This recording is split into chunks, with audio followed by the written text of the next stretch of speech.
What is going on, guys? Kevin Cage here with another cryptocurrency update. We're going to be diving into XRP and the XRP price chart today, but also wanted to highlight this. For those of you that caught my video back on October 27th down here, this was uploaded just over a month ago. I shared a documented example of 16xing my trading bag, and no, this was not overnight. This was in a time span of about 8 to 9 months. But I'm not going to complain about a 1,600% ROI, technically a little more. So this is just my trading portfolio. You guys know I have my long-term holds. I have a cash position. I explain all of that in Discord. I took you through each trade that I took throughout this video, even holding throughout the recent little mini bear market we had, and it shook all the weak hands in May, June, July, and August. And this just goes to show, I kept conviction, I held these assets, and I'm still making moves accordingly. And I'm still in a beautiful profit. Those that are here to make quick gains in a month, they typically never last. They can go back to the casino. Those that focus on the big picture with the macro in mind always come out on top in the crypto market. Do you think anybody that's been investing for the past 4 years is at a loss right now? No, provided they know how to dollar cost average and hold, they should be up exponentially. And the same thing's going to happen in the next couple years. Everybody that's here today is going to be up exponentially in the future. So for this example, we started with $10,000 and I took you through each trade I did with the entry and exit, even staggering our profits out on the way up. And of course I started with a lot more than 10K, but it's still a 16x total regardless. So whether you're 16xing 10K and you get 160K, or you're 16xing $100,000 and you end up with 1.6 million, I'm not going to complain about that one bit when this is just my trading portfolio. So as I shared, this ended up to be just over a 16x. And then what I did is I took this money, and now I'm still in my current trades. I have one high cap and one low cap. And as you guys know, my low cap is Casper. We shared the entry. I was originally buying it at 13 cents. Then it crashed to 9 cents. And guess what? I didn't buy the bottom. But you know what I did? I went heavy around 10 to 11 cents and tried to get my DCA overall more to 11 cents. And what I did is I took half of that 16x of my trading bag into one low cap, Casper, and I took my other half into a high cap. Now this high cap's in profit, but not crazy profit, so I'm stuck waiting in this one. And I believe it'll be worth it and outperform my expectations. But let's see how Casper has done. Since my original DCA of even, let's just say 11 cents, how high are we up today? We're up about 80% exactly, because it went from 11 cents to 20 cents. Once it starts closing candle bodies on a daily over this previous high, it is game time. We are out of accumulation, and this is when we have this mega cup and handle. This is when we just start creating support on the previous levels of resistance all the way up, and this price chart is beautiful.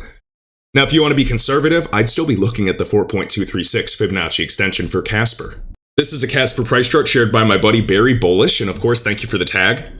And we can see, drawing Fibonacci on Casper, just riding it up. And the 4.236 on this chart shows 80 cents. Other charts may show 74 cents.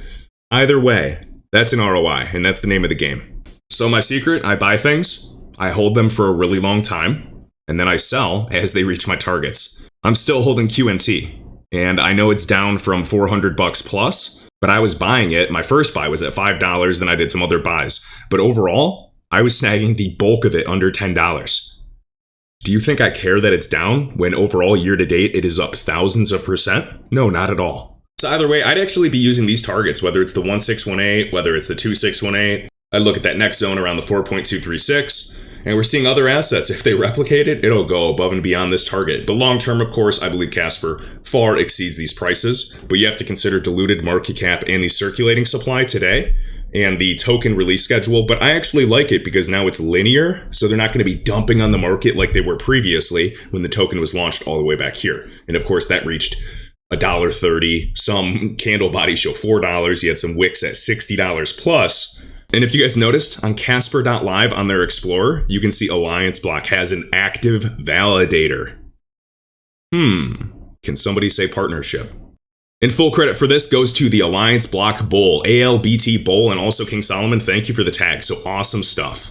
But anyways, really quick with this example, guys. So let's just say that I took half of this amount. Let's just say it's 80,000. And I showed you that Casper's up 80%. We could do times 1.8. Let's do 1.7. Let's say it's even more conservative. So 80K times 1.7, because it's a 70% ROI again, we're at 136K. So minus that 80K investment, and I'm still up another 56,000 by just doing that simple buy. By doing that simple buy around here, holding it, DCAing, provided that it's below my Fibonacci level and retracements. What did I do? I said, hey guys, this is just riding the 236. We're going to buy all along this level. And I'm just buying it. Every time it's at the 236, I'm buying it. Where did we break out to? Away from the 236, blasting past the 786. So either way, even using the 236, which technically is my DCA, around 11 cents, and even that wick and back tested it, we can see. So we're up from that level, 87%. I know we wicked as high as over 100%, but I believe that Casper, of course, is just another asset in this bull market that goes up, a couple 100% at the very least. And I'm not taking credit for this. I think anybody can make money in a bull market. The bear market's going to be a rude awakening for a lot of people. But I mean, nonetheless, this is what I've been watching for really just a couple months now, is when this golden cross occurs on the weekly time frame of 8 and 21. Watch out. And yes, I still believe XRP is going to be performing shortly after. Watching this RSI riding up, I'm just sizing it up with a bunch of fractals. You guys already saw me looking at HBAR a while back. Looks very, very similar. And of course, I did in fact share that on Instagram. Okay, you get the gist, guys. Linked in the video description for Cage's trades if you guys are interested in seeing my macro swing trades. Next up, guys, just wanted to share that I did in fact contribute to the XRP Labs Adopt an XRP Ledger node, so please consider supporting them. I did tweet this if you guys would like to check this out for yourselves and see how you can support them on opencollective.com. I know there's been tons of issues over the XRP ledger with all the trust lines and airdrops, so I know it's getting pretty crazy, so just wanted to point this out and share this. Any support towards XRP Labs is greatly appreciated. My best advice, do what makes you happy, stay true to yourself, because you are going to be criticized no matter what you do. I'm criticized for not being super active in the airdrops, even though I've tried to contribute to this community as long as possible. And then I'd be criticized if I did shill those airdrops. So you're damned if you do, damned if you don't. I'm just doing the best I can, and that's all you guys can do too. I'm supporting this ecosystem. I am pro crypto. If you are in crypto assets, you have a friend in me. If you are in crypto and you're trying to improve your life on a daily basis, we're on the same team. I'm rooting for you. Also, wanted to highlight History Rhymes, shared by Blockchain Backer. And remember, XRP, the Laggard, and just wanted to show TikTok. And as you can see, on his recent video, just wanted to highlight this. You can see that he's even sizing up the previous 2017 fractal with this beautiful bull flag. He still believes we're around this level, and that's exactly where I see this market as well. So whether you believe we're still here or whether you believe we're here, what does that mean? I believe we have upside. We have yet to surpass an all-time high price for XRP. Plot some fibs. Look at those zones, look at the confluence. Bitcoin and Ether reached the 3618 Fibonacci extension from their all-time high price. Doing the same with XRP, whether it's $7, whether it's $15, there is upside. And historically, XRP, out of all the altcoins, is one of the last alts to reach that all-time high price. I'm going to continue to be an XRP cheerleader, and all these amazing YouTubers have shown the data, have shown their positions, have shown their thoughts, and it is up to you to decide for yourselves. I know my thoughts, I know where I stand. So please decide for yourselves and not financial advice. We have partnerships left and right related to Ripple partners. Please recall that Ripple owns a 40% stake in this company, Tranglo, based out of Southeast Asia. So, shared by Bank XRP, one of the best US-based remittance firm, Uniteller, partners with Tranglo to expand in 13 Asian Pacific markets. The collaboration also gives Uniteller access to Ripple's network. Cough, cough. RippleNet, which is set to acquire a 40% stake in Tranglo, as I've already said. So just wanted to share that. Another 13 APAC markets, day in, day out. I buy projects that build regardless of current price. So shared by SB Investments, I absolutely love this. And the typical newcomer that doesn't study these markets, study the cycles and look at the history. I'm talking from 2015, 2013 for the XRP price chart. They probably get nervous. Me, I get more confident. Notice, days since these assets have reached an all-time high price. Now this was posted on December 1st. Bitcoin, it's been 21 days since it reached its all-time high price. Ethereum, 21 days. Solana, 25 days. Polkadot, 27 days. Cardano, ADA, 90 days. XRP, its last all-time high price was technically $3.84, so just under $4 on January 4th, 2018. This asset has been under all-time high price, coiling up for 1,427 days. Now, the typical retail investor that's new says, hey, if an asset doesn't perform, it's bad. In reality, this should make you more bullish on assets that coil up. The longer the base, the higher in space. Just like C3Nick goes on to say, project goes up, People think project good. Price goes down, people think project bad. That is not how investors think.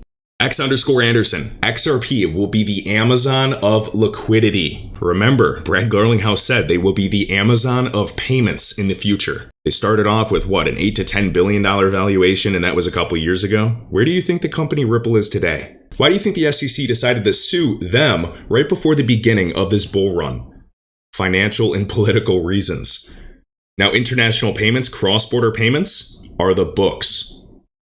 Think about that. Also, guys, wanted to share that Charles Hoskinson of Cardano follows API3 on Twitter. Now, also, Emergo, one of the founding entities of Cardano, by the way, and ADA is a massive project, is actually an investor into API3. This is an asset that has really not performed yet, and I'm going to continue to share until it starts doing those full 4.236 Fibonacci extensions. If you guys want me to share an asset that has already reached those prices, I can, but I wanted to talk about opportunity in this market because I'm here to make money and I want to share a variety of assets. So be sure to check this out. Of course, you can go to Charles Hoskinson's page and see that he's following API3. Altcoin Daily, Ethereum at $16,000 per token would be the same market capitalization as Google. Look how far we've come, and people still think that crypto is a fad when you have Bitcoin at a $1 trillion market cap. When these other alts I discuss will have multi-trillion-dollar market caps in the years ahead. And I'm talking conservatively here. XRP, XLM, Algorand, and HBAR. And yes, there will be many more. Also, wanted to highlight, Citi plans to hire 100 staffers for beefed up crypto division. Now, please recall, Citi, JP Morgan, and HSBC control 80% of all cross-border flows. It goes through their systems. Can anybody say the word centralized? And of course, we've seen Citi highlight Ripple time and time again. Rath Economist showing all of the connections between Citi and the company Ripple. So they know crypto is the future. I mean, who am I kidding? We know that Jack Dorsey, come on, with the Square to Block name transition. And we have Facebook rebranding themselves as Meta. And us lunatics have been doing videos and discussing this for the past 4 years. I guess since it happens over this long time span, we don't actually realize that it's happening quickly on a day-to-day basis. But it is. This is recent, and just for a laugh, we have Shiba Inu team issue scam alert to SHIB investors. Also, for anybody brand new, hate to break it to you, but if you just bought an asset at the top of a 50x move, it does not mean that it is a bad coin because it retraces or is down 50 or 60%. It means that you probably just bought the top and FOMO'd into it without going onto the historical data and looking at all of the price history. When in doubt, zoom out. I focus on alts that have yet to create those mega all-time high prices. Even if I miss a 100x return, that's okay, because I can find another one. And if you think that's too crazy, if I miss a 10x, I am so stubborn. Even if it goes up another 10x, I focus on something that I believe in that is a lot more conservative, that has yet to do that, that has maybe only gone up 200%, whereas other assets have gone up 4,000% this year for 2021. The goal is to buy as low as possible and then sell as high as possible. I don't want to buy after a parabolic rise. Now that just works for me. Maybe you have a different style that's better than mine, and that's completely fine. Also, Bank XRP, so we have the Fed, we have the other regulatory body, the OCC and the FDIC, laying out a crypto regulatory roadmap for 2022. And also, isn't it funny that the ISO 222 framework goes live in November of next year, the same year? I don't think it's coincidental. Now, I believe that 2022 will be a big year for crypto adoption, absolutely, as we can see right here. More regulation on the way. We also want these guidelines. We want to know the rules of the road so that there can finally be more cars on the road. And hopefully these rules are not so strict that it prevents all these cars or projects and innovation from driving, if you know what I mean. So crypto asset safekeeping and traditional custody services, ancillary custody services. I mean, think about Fireblocks as well, really stepping up. We have facilitation of customer purchases and sales of crypto assets. Loans collateralized by crypto assets. Taking CDPs collateralized debt positions. Even on Nexo, yes, it can be risky, but guess what? It's tax-free. So if I make $1 million on XRP, and I want to take a collateralized debt position, lend out some of that XRP, and get a $50,000 loan, that $50K is not going to be taxed. And then I can actually use that to go get additional streams of income if I see fit. Powerful stuff. So what if I take that loan, and then I'm earning even, 12% per year with USDC, staking it? It's like a game of Monopoly money. Once you get there, anybody can do it. issuance and distribution of stablecoins, and activities involving and holding of crypto assets on balance sheet. And more organizations, institutions are going to be doing this. Thanks to Brian Brooks, who was the acting comptroller of currency for the United States government back in July, I believe, was it already in 2020? Time flies. Basically making it legal for banks to hold crypto assets. Yes, that is true. And last but not least, guys, we have a $1 trillion market coming for the metaverse, goods and services also, meaning in-game items. This is shared by Jennifer here, right here, shared by the New York Times. And this is also actually according to the digital currency investor, the digital currency group investor, Grayscale. And I also believe they're going to be adding API 3 someday to their trust. So the global market for goods and services in the metaverse will soon be worth $1 trillion. So now I think we're going to have this really cool effect, a flywheel effect between the metaverse and the crypto market. So if the total cryptocurrency market is at 2.6 trillion today, and then the metaverse starts going up in value, there's going to be a flywheel between these ecosystems that will be mutually beneficial. All links and resources can be found in the video description, and until next time.